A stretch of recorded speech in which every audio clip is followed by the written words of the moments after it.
এক নদীর তীরে সুবিশাল প্রাসাদে বসবাস করত সমু রাজকুমার আর তার স্ত্রী কেশপুরী খুশি। এই কেশপুরী খুশি ও সমুর একটি ছোট্ট মেয়ে ছিল। কেশপুরী তার নাম রেখেছিল রায়া। এই সমু রাজকুমারের এক নেশা ছিল মাছ ধরার। না, এভাবে আর হয় না। সারা দিন মাছ ধরার জন্য বসে বসে একটাও মাছ পাই না। আর ভালো লাগছে না। যাই, এবার মহলে ফিরে যাই। সমু রাজকুমার মন খারাপ করে তার প্রাসাদে ফিরে আসে। এই যে রাজকুমার মশাই, বাড়িতে আসার কি দরকার ছিল? যাও, তুমি নদীতে গিয়ে সারাদিন মাছই ধরো। ও কেশপুরী, রাগ করছো কেন? আমি তো মনে মনে ভেবেই নিয়েছি যতদিন এই ছিপে মাছ পড়বে না ততদিন আমি মাছ ধরা ছাড়বো না। যেদিন আমার খুব রাগ হয়ে যাবে সেদিন তোমার এই ছিপকে ভেঙে তোমাকে আর তোমার ছিপকে নদীতে ফেলে দেব, এই আমি বলে দিলাম। যত সব। বাবা, মাছ পাও না, কিছু না, তাহলে সারাদিন নদীর পাড়ে বসে থাকো কেন? কাল থেকে আর যাবে না কিন্তু। মেয়েটাও দেখছি মায়ের থেকে এক ধাপ ওপরে। এই মাছ ধরার নেশা তার এত যে রাজ্যপাঠে মন না দিয়ে কেবল মাছই ধরে যায় সে। পরের দিন সকালে সমু রাজকুমার ছিপ হাতে নিয়ে মনে মনে বলে, কেশপুরী ঘুম থেকে ওঠার আগে আমি ছিপটা নিয়ে চলে যাই, না হলে আজও আর যেতে দেবে না। এর বেশ কিছুক্ষণ পরে কেশপুরী আর রায়া ঘুম থেকে ওঠে। দেখ দেখ, তোর বাবার কাজ দেখ। মাছ ধরতে যেতে বারণ করেছি বলে ভোর ভোর উঠে চলে গেছে। সে যদি আজ মাছ না নিয়ে বাড়ি ফিরেছে না, তাকে আচ্ছা করে মজা দেখাবো। মা, তুমি আর রাগ করো না, চলো আমি আর তুমি গিয়ে বাবাকে নিয়ে আসি। ঠিক বলেছিস, দাঁড়া, কাজগুলো আগে গুছিয়ে নি, তারপর নদীর পাড়ে গিয়ে ছিপটা আজকে ভেঙে নদীতে ফেলেই আসবো। উফ, ক্লান্ত হয়ে গেছি। সারাদিন বসে বসে মাত্র একটা মাছ পেয়েছি। নদীর মাছেরা কি আমাকে দেখে পালায় নাকি? মনে হচ্ছে একটা মাছ ছিপে গেঁথেছে, এবার ওঠাই। ঠিক তখনই খুশি ও রায়া এসে সমুর পিছনে দাঁড়ায়।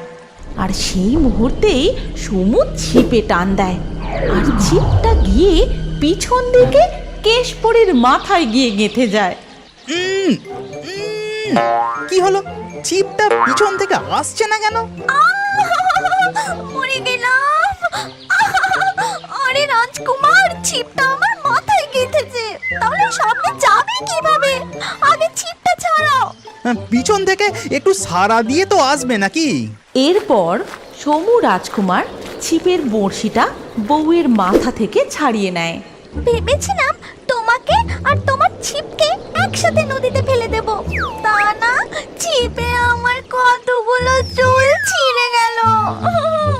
দাও তো, দাও তোমার ছিপটা, আমি আগে নদীতে ফেলবো, তবে আমার শান্তি। দাঁড়াও কেশপুরী, আর দুবার ছিপ ফেলবো। যদি মাছ না ওঠে তারপর না হয় এই ছিপটা ফেলেই দিও। ঠিক আছে, মনে রাখবে কিন্তু, শুধুই দুবার। কেশপুরী, মনে হচ্ছে ছিপে মাছ গেঁথেছে। টান দেব? হ্যাঁ হ্যাঁ, তাড়াতাড়ি তাড়াতাড়ি করো। দেখো কেশপুরী, কত বড় মাছ উঠেছে। দাঁড়াও, আর একবার ফেলি। কেশপুরী, আবার মনে হচ্ছে একটা বড় মাছ গেঁথেছে। টানো টানো, ছিপটা টেনে ওঠাও উপরে। বাবা, দেখেছো আমি আর মা কত লক্ষ্মীমন্ত, যেই আমরা এসেছি আর বারে বারে ছিপে মাছ উঠছে। ঠিক বলেছিস মা, তোর বাবাটা একটা ঢেঁড়স। তুমি মাছ ধরতে থাকো, আমরা এখানেই বসছি। লক্ষ্মী, এটা আমার পরিশ্রমের ফল, বুঝেছিস? এরপর সমু রাজকুমার আরো অনেক মাছ ধরে। কি কপাল আমার, আজ কত মাছ পেলাম। মাছেরা মনে হচ্ছে আমার ছিপে ওঠার জন্য প্রতিযোগিতা করছে। দেখতে হবে না আজ কে এসেছে তোমার সাথে? তোমার বউ। যাই হোক, চলো আজ বাড়ি ফিরি, অনেক মাছ পেয়েছো, আর মাছ ধরতে হবে না। এরপর তারা তিনজনে বাড়ি ফিরে যায়। বাড়ি ফিরে কেশপরি ভালো করে মাছ রান্না করে। তারপর তিনজন মিলে দুপুরে একসাথে ভাত খেতে বসে। আহা, কেশপরি, মাছের কি স্বাদ গো! মনে হচ্ছে অমৃত খাচ্ছি। খা মা খা, আজ বেশি করে মাছ খা। কতদিন ধরে আমি মাছ ধরার চেষ্টা করে আজ সফল হয়েছি। পরের দিন সকালবেলা সমু রাজকুমার মাছ ধরতে বেরোনোর আগে তার বউকে বলে, কেশপরি, আমি নদীতে গেলাম, পারলে আজও একবার যেও। না, আজ গেলে হবে না, আজ আমার বাড়িতে অনেক কাজ। আচ্ছা ঠিক আছে, আমি তাহলে এবার এলাম। এরপর সমু রাজকুমার মাছ ধরার জন্য নদীতে চলে যায়। কাল কেশপরির চুল যতক্ষণ এই ছিপে জড়িয়েছিল ততক্ষণ পর্যন্ত মাছ পাচ্ছিলাম। আজ এই ছিপ থেকে চুল ছাড়িয়ে ছিপটা ফেলবো, দেখি মাছ পাই কিনা। তারপর সমু রাজকুমার চুল ছাড়িয়ে নিয়ে ছিপটা নদীতে ফেলে। না, ছিপ থেকে ওই চুল ছাড়িয়ে দেবার পর থেকে তো একটাও মাছ পাচ্ছি না। নিশ্চয়ই এর মধ্যে কোনো রহস্য লুকিয়ে আছে। এরপর সমু রাজকুমার প্রাসাদে ফিরে আসে। আরে কি হলো, আজ তাড়াতাড়ি বাড়ি চলে এলে যে? আজ শরীরটা ভালো লাগছে না। বলছি, চিরুনি দিয়ে যে চুল আঁচড়ানোর পর যে চুল উঠে যায়, তা দিয়ে তুমি কি করো? আমাকে কিছু তোমার উঠে যাওয়া চুল দিতে পারবে? ওমা, কেন? মাথার চুল দিয়ে কি করবে তুমি? আমি শুনেছি বাচ্চারা মাথার চুল বিক্রি করে লজেন্স কিনে খায়, তাই আমিও খাবো ভাবছি। বুড়ো বয়সে যে তোমার ভীমরতি ধরবে তা আগে জানলে এতদিনে যা চুল উঠেছে সব রেখে দিতাম, বুঝলে? কিছু উঠে যাওয়া চুল থাকলে দাও না গো। কেশপরি তার মাথা থেকে কয়েকটা ঝরে পড়া চুল সমু রাজকুমারের হাতে দেয়। এই নাও, লাগলে আমার পরে দেব, কেমন? যাও, এখন আমাকে আর বিরক্ত করো না। পরের দিন সকালবেলা সমু রাজকুমার মনে মনে ভাবে, না, আজ আর ছিপ নিয়ে যাব না, বরং এই জালটা নিয়ে যাই। জালেতে চুলটা বাঁধবো আর জাল ফেলে দেখি চুল দিয়ে কত মাছ ধরতে পারি। সমু রাজকুমার জাল নিয়ে নদীতে মাছ ধরতে চলে যায়। জালের মধ্যে তার বউয়ের চুলগুলোকে আটকে দেয়। দেখি আমি যেটা ভাবছি সেটা সত্যি কি না। কিছুক্ষণ পর জাল টেনে উপরে তোলে। আরে, জালে কত মাছ! তাহলে এসব চুলের কেরামতি কি আছে এই চুলে? আমার বইয়ের মাথার চুলে নিশ্চয়ই কোনো জাদু আছে। এইভাবে সমু রাজকুমার খুশির মাথার চুল দিয়ে অনেক মাছ ধরে, আর এত মাছ হয়ে যায় যে কিছুটা রেখে বাকি মাছ সে গরিব জেলেদের বিলিয়ে দেয়। কেশপরি, ও কেশপরি, আমি তোমাকে কিছু দেখাতে চাই। তুমি কি যাবে আমার সাথে নদীতে? হ্যাঁ, যাব, কিন্তু আমি সাথে রায়াকেও নিয়ে যাব, আর ওখানে গিয়ে আমরা তিনজন মিলে খুব মজা করব।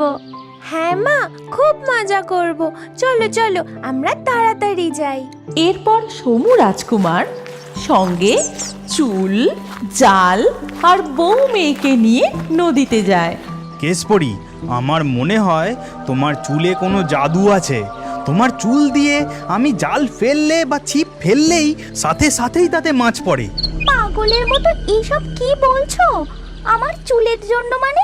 তারপর সমু রাজকুমার হাসতে হাসতে জালের সাথে চুলটা বাঁধে। আরে, এটা কি করছো গো? জালে চুল কেন বাঁধছো? সমু রাজকুমার জলে জাল ফেলে আর সাথে সাথেই অনেক মাছ ওঠে।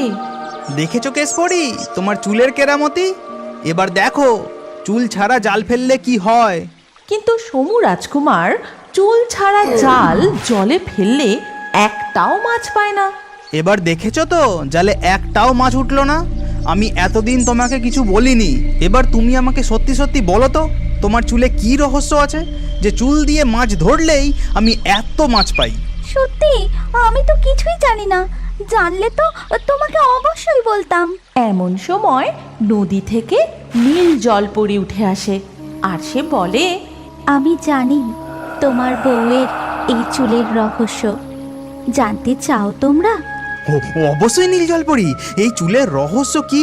এই চুল দিয়ে আমি এত কেন মাছ পাই তা আমরা জানতে চাই।